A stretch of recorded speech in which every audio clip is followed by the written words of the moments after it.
ಕಳೆದ ಕೆಲವು ತಿಂಗಳಿಂದ ನಡೀತಾ ಇದ್ದ ಅಮೆರಿಕ ಮತ್ತು ಇರಾನ್ ಯುದ್ಧಕ್ಕೆ ಪೂರ್ಣ ವಿರಾಮ ಬೀಳುವ ಲಕ್ಷಣಗಳು ಕಾಣ್ತಾ ಇದೆ. ಶಾಂತಿ ಒಪ್ಪಂದಕ್ಕೆ ಸಹಿ ಹಾಕೋಕೆ ಉಭಯ ದೇಶಗಳು ನಿರ್ಧಾರವನ್ನ ಮಾಡಿವೆ ಎನ್ನುವಂತ ಮಾಹಿತಿ ಇದೆ. 110 ದಿನಗಳ ಇರಾನ್ ಮತ್ತು ಅಮೆರಿಕ ನಡುವಿನ ಯುದ್ಧ ಅಂತ್ಯ ಆಗ್ತಾ ಇದೆ. ಜಗತ್ತೇ ಸಮಸ್ಯೆಯನ್ನು ಎದುರಿಸಿತ್ತು. ಇದರಿಂದ ಸದ್ಯ ಎರಡು ರಾಷ್ಟ್ರಗಳು ಶಾಂತಿ ಒಪ್ಪಂದಕ್ಕೆ ಮುಂದಾಗಿವೆ. 110 ದಿನಗಳ ಇರಾನ್ ಮತ್ತು ಅಮೆರಿಕ ನಡುವಿನ ಯುದ್ಧ ಅಂತ್ಯ ಆಗುತ್ತೆ. ಜೂನ್ 19ರಂದು ಸ್ವಿಟ್ಜರ್ಲ್ಯಾಂಡ್ನ ಜಿನೇವಾದಲ್ಲಿ ಒಪ್ಪಂದಕ್ಕೆ ಉಭಯ ದೇಶಗಳು ಸಹಿ ಹಾಕಲಿವೆ ಎನ್ನುವ ಮಾಹಿತಿ ಇದೆ.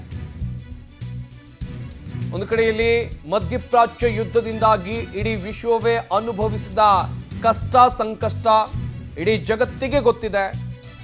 ಇಂಧನ ಬಿಕ್ಕಟ್ಟು ಎದುರಾಗಿತ್ತು, ಗ್ಯಾಸ್ನ ತೈಲ ಸಮಸ್ಯೆ ಎದುರಾಗಿತ್ತು. ಹೀಗೆ ವ್ಯಾಪಾರ ವಹಿವಾಟು ಎಲ್ಲ ಕ್ಷೇತ್ರದಲ್ಲೂ ಕೂಡ ಅಲ್ಲೋಲ ಕಲ್ಲೋಲ ಸೃಷ್ಟಿಯಾಗಿತ್ತು. ಕಾರಣ ಅಂತ ಹೇಳಿದ್ರೆ ಅಮೆರಿಕ ಮತ್ತು ಇರಾನ್ ನಡುವಿನ ಸಂಘರ್ಷ. ಸದ್ಯ ಇದು ಅಂತ್ಯ ಆಗುವಂತ ಎಲ್ಲಾ ಲಕ್ಷಣಗಳು ಕಾಣ್ತಾ ಇದೆ. ಶಾಂತಿ ಒಪ್ಪಂದಕ್ಕೆ ಸಹಿ ಹಾಕೋಕೆ ಉಭಯ ದೇಶಗಳು ತೀರ್ಮಾನವನ್ನ ಮಾಡಿರೋದು. ಸ್ವಿಟ್ಜರ್ಲ್ಯಾಂಡ್ನ ಜಿನೆವಾದಲ್ಲಿ ಶಾಂತಿ ಒಪ್ಪಂದಕ್ಕೆ ಎರಡು ರಾಷ್ಟ್ರಗಳು ಸಹಿ ಹಾಕುತ್ತೆ. ಆ ಬಳಿಕ ಎಲ್ಲವೂ ಕೂಡ ಸುಸೂತ್ರವಾಗಿ ಸಾಗುತ್ತೆ. ಬಟ್ ಇಲ್ಲಿ ಅಮೆರಿಕ ಅಧ್ಯಕ್ಷ ಡೊನಾಲ್ಡ್ ಟ್ರಂಪ್, ಇತ್ತ ಇರಾನ್ ಯಾವ ನಿರ್ಧಾರಕ್ಕೆ ಬಂದಿದೆ ಸದ್ಯಕ್ಕಿರುವಂತ ಕುತೂಹಲ. ಒಟ್ಟಿನಲ್ಲಿ ಉಭಯ ದೇಶಗಳು ಶಾಂತಿ ಒಪ್ಪಂದಕ್ಕೆ ಸಹಿ ಹಾಕುತ್ತವೆ ಎನ್ನುವ ಮಾಹಿತಿ ಇದೆ. ಕಂಡೀಷನ್ಗಳು ಇಲ್ಲೂ ಕೂಡ ಅಪ್ಲೈ ಆಗಬಹುದಾ? ಈ ಹಿಂದೆ ಅಮೆರಿಕ ಅಧ್ಯಕ್ಷ ಡೊನಾಲ್ಡ್ ಟ್ರಂಪ್ ಇರಾನ್ ಮೇಲೆ ಒಂದಷ್ಟು ಕಂಡೀಷನ್ಗಳನ್ನ ಹೇರಿದ್ರು. ಆ ಕಂಡೀಷನ್ಗೆ ಒಪ್ಪಿದ್ರೆ ಮಾತ್ರ ಶಾಂತಿ ಒಪ್ಪಂದ ಆಗುತ್ತೆ ಅಂತೇಳಿ. ಬಟ್ ಇರಾನ್ ಒಪ್ಪುವಂತ ಯಾವುದೇ ಲಕ್ಷಣಗಳು ಕಂಡು ಬಂದಿರಲಿಲ್ಲ ಹಿಂದೆ ಆದಂತ ಶಾಂತಿ ಮಾತುಕತೆ ಸಂದರ್ಭದಲ್ಲಿ. ಬಟ್ ಈಗ ಅದೆಲ್ಲವೂ ಕೂಡ ಆಗತ್ತಾ ಸದ್ಯಕ್ಕಿರುವಂತ ಪ್ರಶ್ನೆ ಅದು. ಬಟ್ ಉಭಯ ದೇಶಗಳು ಕೂಡ ಶಾಂತಿ ಒಪ್ಪಂದಕ್ಕೆ ಸಹಿ ಆಗ್ತಾ ಇರೋದು ಇದು ವಿಶ್ವಕ್ಕೆ ಒಳ್ಳೆಯ ಸುದ್ದಿ.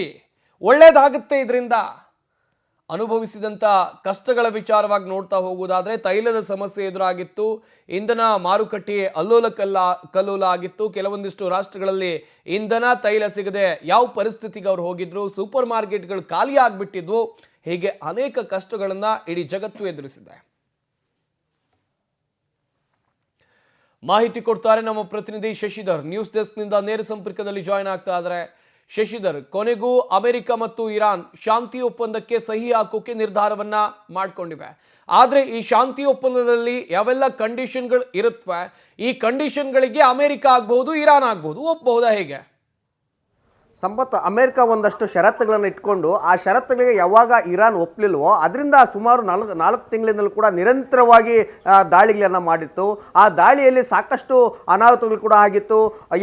ಸಾಕಷ್ಟು ಕ್ಷಿಪಣಿಗಳು ಕೂಡ ಹಾಳಾಗಿತ್ತು, ಮತ್ತು ಮಿಸೈಲ್ಸ್ಗಳು ಕೂಡ ಹಾಳಾಯಿತು. ಡ್ರೋನ್ಗಳ ಮುಖಾಂತರ ಕೂಡ ದಾಳಿಯನ್ನು ಮಾಡಿದ್ರು. ಭೂಸೇನೆ ಸೇರಿದಂತೆ ಜಲಸೇನೆ ಮುಖಾಂತರ ಕೂಡ ಸಾಕಷ್ಟು ಯುದ್ಧ ಮಾಡಲಾಯಿತು. ಇದರಲ್ಲಿ ಸಾಕಷ್ಟು ಶಿಪ್ಗಳನ್ನು ಕೂಡ ಇರಾನ್ ಕೂಡ ಕಳೆದುಕೊಳ್ತು. ಅದರ ಜೊತೆ ಅಮೆರಿಕ ಕೂಡ ತಿರುಗಿ ನೋಡುವಂತೆ ಇರಾನ್ ಕೂಡ ಸಾಕಷ್ಟು ದೊಡ್ಡ ಮಟ್ಟದಲ್ಲಿ ಯುದ್ಧವನ್ನು ಮಾಡಿ ಅವರನ್ನು ಕೂಡ 4 ತಿಂಗಳಿಂದ ಕೂಡ ಎದುರಿಸುವಂತ ಪ್ರಯತ್ನವನ್ನು ಕೂಡ ಇರಾನ್ ಕೂಡ ಮಾಡಿತ್ತು.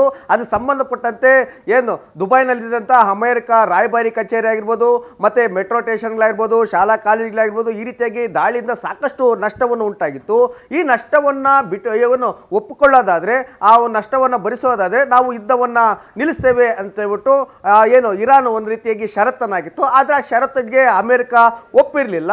ಇಲ್ಲ, ನಾವು ಹೇಳಿದಂತೆ ನೀವು ಕೇಳಬೇಕು, ಅರ್ಮುಜ್ ಜಲಸಂಧಿ ಇದೆ, ಆ ಅರ್ಮುಜ್ ಜಲಸಂಧಿಯಲ್ಲಿ ಮುಕ್ತಗೊಳಿಸಬೇಕು. ಅಮೆರಿಕಕ್ಕೆ ಬರುವಂತ ಕಚ್ಚಾ ತೈಲ ವಸ್ತುಗಳಿದೆ ಅದರ ಮೇಲೆ ಯಾವುದೇ ರೀತಿಯಂತ ಸುಂಕವನ್ನ ವಿಧಿಸುವಂತಿಲ್ಲ. ಅಣ್ವಸ್ತ್ರ ಶಾಸ್ತ್ರದ ಪ್ರಕಾರ, ಕಾಯ್ದೆಯ ಪ್ರಕಾರ ನೀವು ಯಾವುದೇ ಕಾರಣಕ್ಕೂ ಕೂಡ ಅಣುಶಾಸ್ತ್ರವನ್ನ ಇಟ್ಕೊಳ್ಬಾರ್ದು ಅಂತ ಹೇಳ್ಬಿಟ್ಟು ಒಂದಷ್ಟು ಷರತ್ತುಗಳನ್ನ ಡೊನಾಲ್ಡ್ ಟ್ರಂಪ್ ಅವರು ಹಾಕಿದ್ರು. ಆದರೆ ನಾವು ಯಾವುದೇ ಕಾರಣಕ್ಕೂ ಕೂಡ ನಿಮ್ಮ ಷರತ್ತಿಗೆ ಒಪ್ಪೋದಿಲ್ಲ ಅಂತ ಹೇಳ್ಬಿಟ್ಟು ಇರಾನ್ ಕೂಡ ಸಾಕಷ್ಟು ಪಟ್ಟನ್ನು ಹಿಡಿದಿತ್ತು. ಇದಕ್ಕೆ ಸಂಬಂಧಪಟ್ಟಂತೆ 2 ಬಾರಿ ಅದೇ ರೀತಿಯಾಗಿ ಕೂಡ ರಾಜಿ ಸಂಧಾನದ ಸಭೆಯನ್ನು ಕೂಡ, ಶಾಂತಿ ಸಭೆಯನ್ನು ಅಮೆರಿಕಾದಲ್ಲಿ ಕೂಡ ಪಾಕಿಸ್ತಾನದಲ್ಲಿ ಮಾಡಲಾಯಿತು. ಆದರೆ ಪಾಕಿಸ್ತಾನದಲ್ಲಿ ನಡೆದಂಥ ಸಭೆಗಳಲ್ಲಿ ಸಂಪೂರ್ಣವಾಗಿ ವಿಫಲ ಆಗಿತ್ತು. ಇನ್ನು ಎಲ್ಲ ರೀತಿಯಲ್ಲೂ ಕೂಡ ಮಾತುಕತೆ ಆಗಿದೆ. ಭಾನುವಾರ ಒಪ್ಪಂದಕ್ಕೆ ಸಹಿ ಹಾಕಲಾಗುತ್ತೆ ಅಂತ ಹೇಳ್ಬಿಟ್ಟು ಡೊನಾಲ್ಡ್ ಟ್ರಂಪ್ ಅವರು ಕೂಡ ಒಂದು ಟ್ವೀಟ್ ಮುಖಾಂತರ ಪೋಸ್ಟ್ ಅನ್ನ ಮಾಡಿದ್ರು. ಆದರೆ ಅದ್ಯಾವುದು ಕೂಡ ಸಕ್ಸಸ್ ಕಂಡಿಲ್ಲ. ಸದ್ಯ ಸದ್ಯಕ್ಕೆ ಇವತ್ತಿನ ಅಪ್ಡೇಟ್ ಅನ್ನ ನೋಡೋದಾದ್ರೆ ಇರಾನ್ ಮತ್ತೆ ಅಮೆರಿಕ ನಡುವೆ ನಡೆದಂತ ಯುದ್ಧದಲ್ಲಿ ಒಂದಷ್ಟು ನಷ್ಟ ಉಂಟಾಗಿದೆ. ಸಾಕಷ್ಟು ಏನ್ ಕಚ್ಚಾ ತೈಲಗಳ ಉತ್ಪನ್ನ ಘಟಕಗಳು ಕೂಡ ಸಾಕಷ್ಟು ನಷ್ಟ ಆಗಿದೆ. ಏನು ಯುದ್ಧೋಪಕರಣಗಳು ಕೂಡ ನಷ್ಟ ಆಗಿದೆ. ಆ ನಷ್ಟವನ್ನ ಒಂದಷ್ಟು ಪ್ರಮಾಣದಲ್ಲಿ ಕಟ್ಟಿಕೊಡ್ತೇವೆ ಅಂತ ಹೇಳ್ಬಿಟ್ಟು ಅಮೆರಿಕದ ಅಧ್ಯಕ್ಷರಂತ ಡೊನಾಲ್ಡ್ ಟ್ರಂಪ್ ಅವರು ಒಂದಷ್ಟು ಭರವಸೆಯನ್ನು ಕೂಡ ಕೊಟ್ಟಿದ್ದಾರೆ. ಈ ಭರವಸೆಯ ನಂತರ ಏನು ಅರ್ಮುಜ್ ಜಲಸಂಧಿಯಲ್ಲಿ ಸುಂಕವನ್ನ ಇರಾನ್ ವಿಧಿಸಲಾಗಿತ್ತು, ಆ ಸುಂಕವನ್ನ ಕಡಿತಗೊಳಿಸಿ ಅಮೆರಿಕಗೆ ಹೋಗುವಂತ ಒಂದಷ್ಟು ಅದೇ ರೀತಿಯಲ್ಲಿ ಕೂಡ ಹೋಗ್ತಿರುವಂಥ ತೈಲದ ಬಗ್ಗೆ ಒಂದಷ್ಟು ಸುಂಕವನ್ನು ವಿಧಿಸೋದಿಲ್ಲ ಅಂತ ಹೇಳ್ಬಿಟ್ಟು ಒಂದಷ್ಟು ಮಾತುಕತೆಗಳು ಕೂಡ ಆಗಿದೆ. ಆದರೆ ಅಣ್ವಸ್ತ್ರ ಶಾಸ್ತ್ರವನ್ನು ನಾವು ಯಾವುದೇ ಕಾರಣಕ್ಕೂ ಕೂಡ ನಾವು ಒಪ್ಪೋದಿಲ್ಲ, ನಮ್ಮ ಹತ್ರ ಇಟ್ಕೊಳ್ತೀವಿ. ಯಾಕಂದರೆ ಶತ್ರುಗಳನ್ನು ಎದುರಿಸಬೇಕಾದ್ರೆ ಯಾವುದೇ ಒಂದು ದೇಶದಲ್ಲಿ ಆ ಭದ್ರತೆಗಾಗಿ ಅಣ್ವಸ್ತ್ರ ಕಾಯ್ದೆಯನ್ನು ಅನ್ವಯಿಸಿಕೊಂಡು ಅವ್ರಿಗೆ ಬೇಕಾದಂಥ ಯುದ್ಧೋಪಕರಣಗಳನ್ನು ಇಟ್ಕೊಳ್ಳೋದು ಸಹಜ. ಇದೇ ಕಾರಣಕ್ಕಾಗಿ ಒಂದಷ್ಟು ಮಾತುಕತೆಯನ್ನಾಗಿ ಶಾಂತಿ ಸಭೆಯಿಂದ ಬ್ರೆಜಿಲ್ನಲ್ಲಿ ಇವತ್ತು ಸಹಿಯನ್ನು ಹಾಕಿ ಎರಡೂ ರಾಷ್ಟ್ರಗಳು ಕೂಡ ಯುದ್ಧಕ್ಕೆ ಸಮಾಪ್ತಿ ಆಡೋದಕ್ಕೆ ಈಗ ಎಲ್ಲರಿಗೂ ಕೂಡ ರೀತಿಯಲ್ಲಿ ಕೂಡ ಸಜ್ಜಾಗಿದೆ. ಹೀಗಾಗಿ ಏನು ಯುದ್ಧದಿಂದ ಸಾಕಷ್ಟು ಕೇವಲ ಅಮೆರಿಕ ಮತ್ತು ಇರಾನ್ ಮಾತ್ರ ಅಲ್ಲ, ಇಡೀ ವಿಶ್ವವೇ ಸಾಕಷ್ಟು ಆರ್ಥಿಕ ಸಂಕಷ್ಟ ಉಂಟಾಗಿತ್ತು. ಯಾಕಂದರೆ ಪೆಟ್ರೋಲ್, ಡೀಸೆಲ್ ಆಗಿರ್ಬೋದು, ಕಚ್ಚಾ ತೈಲಗಳಾಗಿರ್ಬೋದು, ಗ್ಯಾಸ್ ಆಗಿರ್ಬೋದು, ಈ ರೀತಿಯಾಗಿ ಎಲ್ಲ ರೀತಿಯಲ್ಲೂ ಕೂಡ ಸಮಸ್ಯೆ ಉಂಟಾಗಿತ್ತು. ಯಾಕಂದರೆ 80% ಇರಾನ್ನಿಂದಲೇ ಇಡೀ ವಿಶ್ವಕ್ಕೆ ಸರಬರಾಜುವಾಗುವಂಥ ಕಚ್ಚಾ ತೈಲಗಳು. ಆ ಕಚ್ಚಾ ತೈಲಗಳು ಎಲ್ಲಿ ಅರ್ಮುಜ್ ಜಲಸಂಧಿಯಲ್ಲಿ ನಿರಂತರವಾಗಿ ಯುದ್ಧ ನಡೀತಿದ್ರಿಂದ ಅಲ್ಲಿಂದ ಯಾವುದೇ ತೈಲ ಕೂಡ ಸರಬರಾಜಾಗಿಲ್ಲ. ಇದರಿಂದ ಸಂಕಷ್ಟ ಉಂಟಾಗಿತ್ತು. ಇನ್ಮೇಲಾದರೂ ಕೂಡ ಯುದ್ಧ ನಿಂತು ಶಾಂತಿಯಾದ ನಂತರ ಪೆಟ್ರೋಲ್, ಡೀಸೆಲ್ ಮತ್ತೆ ಇಂಧನ ಬೆಲೆ ಏನಾದರೂ ಕಡಿಮೆ ಆಗುತ್ತಾ ಅಂತ ಕಾದು ನೋಡಬೇಕಿದೆ ಸಂಪತ್. ಥ್ಯಾಂಕ್ ಯು ಶಶಿಧರ್ ತಮ್ಮೆಲ್ಲ ಡೀಟೇಲ್ಸ್ಗಾಗಿ.